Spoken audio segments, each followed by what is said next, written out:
Grabe mga boss, oh. Wala nang thread. DIY CVT cleaning tayo mga boss. Lalo na sa mga hindi marunong magbaklas ng kanilang panggilid. Kaya sa video na to, tayo ay maglilinis at magbabaklas ng ating CVT. Lalo na sa Mio Sporty or mga Cameo Salty ko dyan. Samahan nyo ako mga boss at tayo ay maglilinis at magbabaklas ng ating CVT. Una natin gagawin, gamit tayo ng 8mm na socket. Tanggalin natin itong bolt na to. Yan, tsaka yung mga nandito. Yan, meron dyan mga tornilyo. So tatanggalin muna natin gamit to. Let's go. After nun mga boss, kung nakikita nyo yung Allen bolt na yan, kailangan din nating paluwagan yan. At saka dito sa yung hose na to, kailangan din nating alisin yun. Ito yan mga boss, oh. Yung humuhold dito, ito. Ngayon, ito naman is dito. Yan. Kaya kailangan natin tanggalin. Ngayon naman, tanggalin natin itong tornilyong dalawa. So tara, tanggalin na natin. Ito mga boss yung kailangan yung tanggalin ng mga tornilyo. Isa, dalawa, tatlo, apat. Meron dito isa. Meron dito 5, 6, 7, 8, 9, 10, 11. Pang 12 yata ito kaso hindi ko siya nahigpitan noon kaya nahulog. Ewan ko na kung nasaan na. Ngayon dito naman tayo. So dito naman guys, gamit naman tayo ng 17mm na socket. Ayan, para dito. Ayan. Hindi na natin siya gamitan ng Y-tool. Kumbaga magkakalso na lang ako dito. Diskarte na lang. Ayan. Dito siya mga boss, oh. Naglagay ako ng socket dito para kakalso siya. So ito, papalawagan na natin. Ay, nahulog. Wait lang. Yan. Ayan, nahulog na. Ayan.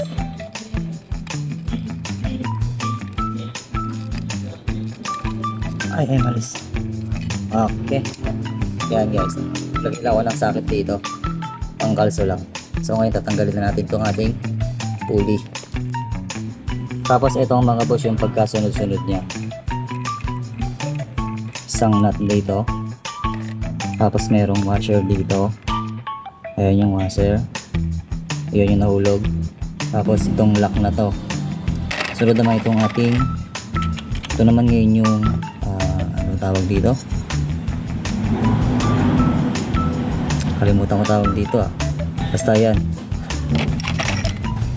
Tapos meron ding dito magic washer. Ayan, may magic washer dyan. Tapos tanggalin natin itong belt.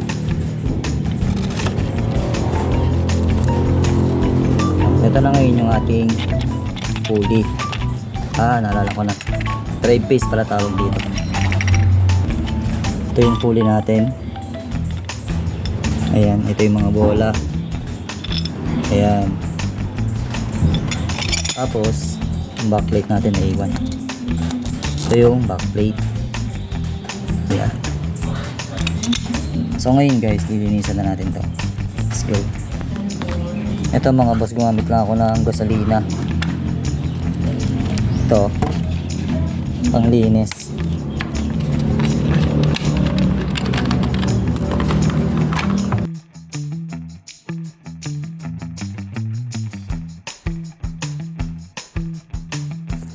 Ayan mga boss, bali hindi ko nga pala nilagay lahat no.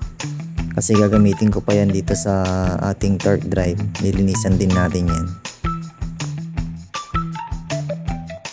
So ito na mga boss, nalinisan ko na yung aking pulley set. Ayan. Okay. So may natira pa tayo dito. Lilinis na lang muna natin dito. Ayan. Ito nga pala yung hindi ko inaasahan dito mga boss. So buti na nga lang talaga at nagbaklas ako ng panggilid dahil loose thread na pala yung nut nitong aking torque drive. Ayan nga mga boss, oh. Papalawagan ko lang tapos papakita ako sa inyo. Grabe mga boss, oh. Wala nang thread. Oh, nabil. So ito mga boss, baklasin na muna natin tong ating torque drive assembly. Sa pagbabaklas nga pala nito mga boss, gagamit tayo dito ng Y-tool, pero dahil nabaklas ko na, sasabihin ko na lang yung pagkasunod-sunod niya. Yung size pala ng nut nito mga boss ay 24mm, pero bago yung 24mm na yan, meron niyang rubber dyan sa unahan. Tapos sunod na natin tong bell. Ito yung bell natin, yan. Tapos next niyan mga boss, ito na yung ating clutch assembly. Nakalagay na nga din pala dito yung clutch lining, center spring, at saka yung male and female na torque drive. At kung mapapansin nyo nga mga boss, may malaking nut dyan ano. So tatanggalin natin yan gamit ang 39mm na socket. Ayan, so para matanggal at malinisan natin yung mga nasa loob nito, kasi medyo matagal na nung last akong nagbaklas. Ayan mga boss, napalugan at natanggal ko na. So ito nga pala yung pagkasunod-sunod niya, yung malaking nut na to. Sunod yung ating clutch assembly na kung saan makikita nyo yung clutch lining at saka yung clutch spring. Then after nyan mga boss, ito na yung ating center spring. At after ng center spring na yan, ito na yung ating male and female na torque drive. At dito nga sa male and female na torque drive natin, naka-cover itong cover na to. So hindi ko alam kung anong tawag dito eh. Tapos sa loob niyan mga boss, merong pin guide na 3. At dyan nga pala nakalagay. So ito mga boss, natanggal ko na yung pin guide. So ito na yung ating female na torque drive. At kung mapapansin nyo nga mga boss, palitin na to eh. So kanto-kanto na, pinagtsatsagaan ko na lang. Ayan, kasi wala pang pambili mga boss. So ayan mga boss, lagay ko muna dito para malinisan na natin. Pero bago yun mga boss, kailangan ko munang lumabas para bumili ng nut ng aking bell. At sa shop nga na malapit sa amin mga boss, meron akong nakita. So meron silang binigay sa akin na same size nitong nut ng ating bell. At ito nga yung brand niya mga boss, MTR. At nagkakahalaga nga ng 150 pesos. So nashock pa nga ako nung una. Ayan, kasi ang mahal niya mga boss. At dahil hindi ko matanggap yung presyo niya mga boss, pagdating ko ng bahay, chinek ko sa Shopee kung magkano yung presyo ng ganong klaseng nut.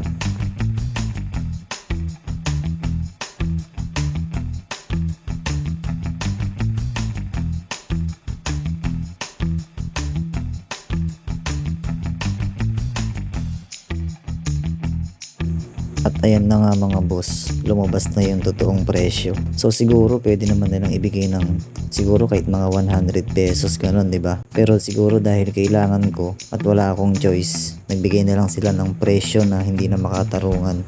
Kayo mga boss, anong masasabi nyo? Ito na nga boss yung binili natin, oh. So subukan natin kung sakto.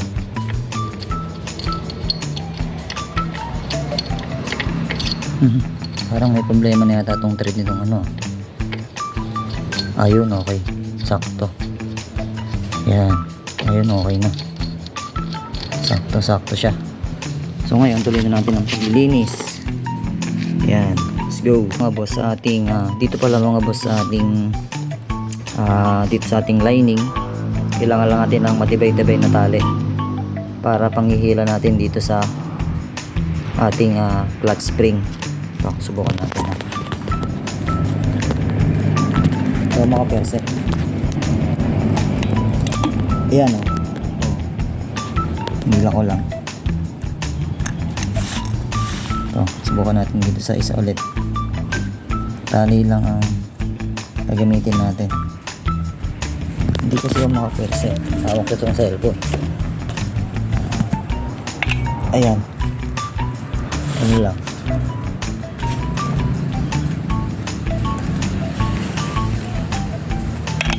Okay. Ayan, yun lang kadali mga boss. Tapos pag natanggal natin yung mga spring na yun mga boss, may mga lock yan. To, tulak lang natin to. Oh. Yan. Ingatan natin yan. Kung nawala eh, baka mahirap maghanap niyan.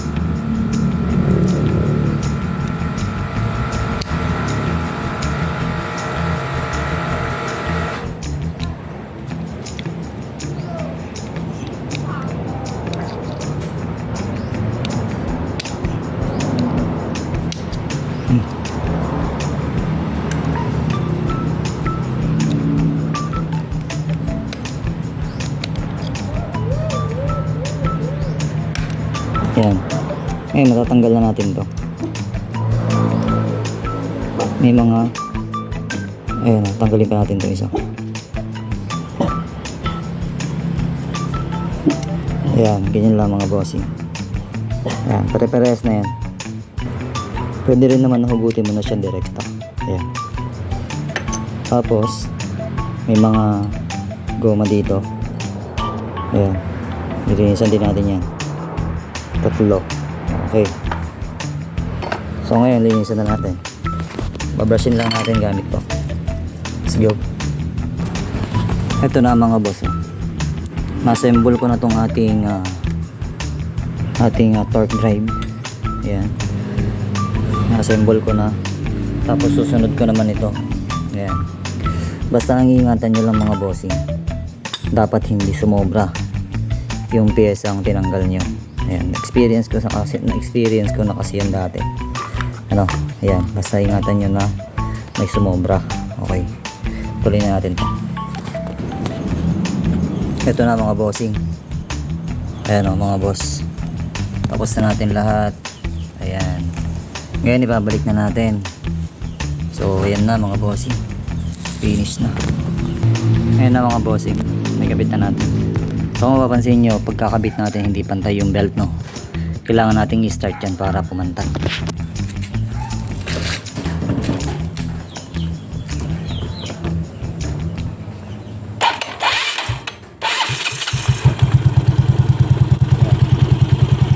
Ayan, pumantay na.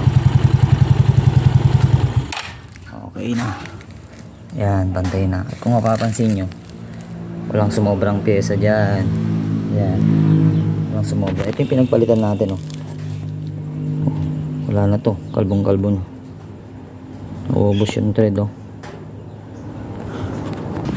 Ayun na mga boss. Finish na. So, ayun mga boss ang ating 4th days video. DIY.